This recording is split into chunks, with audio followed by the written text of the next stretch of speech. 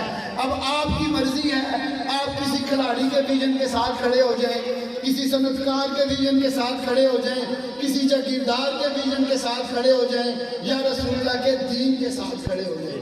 ہماری یہ خوش بختی، اللہ کا شکر ادا کرتے ہیں اور دعا کرتے ہیں، یا اللہ ہمیں روزے قیامت جس صف میں خادم رضوی کھڑا ہو، آپ تو اچھے لوگ ہیں، میں بڑا گنہگار ہوں، یا اللہ اس صف میں اٹھا، بے شک میں آخری بندہ ہوں۔ کیا کوئی پی ٹی آئی کا بندہ یہ دعا کر سکتا ہے ہمیں عمران خان کے ساتھ اٹھا؟ کیا کوئی نون لیگ کا بندہ یہ دعا کر سکتا ہے نواز شریف کے ساتھ اٹھا؟ کیا کوئی زرداری کا بندہ یہ دعا کر سکتا ہے بھٹو یا زرداری کے ساتھ اٹھا؟ تو دوستان محترم، اہل مدینہ دو واقعے پہ بہت خوش ہوئے تھے۔ زندگی میں سب سے زیادہ ان کو خوشی دو موقعوں میں ہوئی تھی۔ ایک وہ موقع تھا جب ان کو یہ خبر ملی کہ رسول اللہ صلی اللہ علیہ وسلم مدینے میں آ رہے ہیں۔ اس وقت وہ گھروں میں، چراؤں میں آ کے گھروں کی چھتوں سے دیکھتے کہ رسول اللہ کب آئیں گے۔ دوسری اس وقت جب رسول اللہ نے یہ فرمایا کہ انسان قیامت کے دن اس کے ساتھ ہوگا جس کے ساتھ وہ محبت کرتا ہے، اور ہمیں اپنے قائد پہ فخر بھی ہے اور دعا بھی نکلتی ہے کہ انہوں نے ہمیں محبت رسول سکھائی ہے، انہوں نے ہمیں صحابہ اور اہل بیت کی محبت سکھائی ہے۔ اب آپ کا فیصلہ ہے کہ آپ کس کے ساتھ اٹھنا پسند کرتے ہیں۔ میں اپنے قائد کے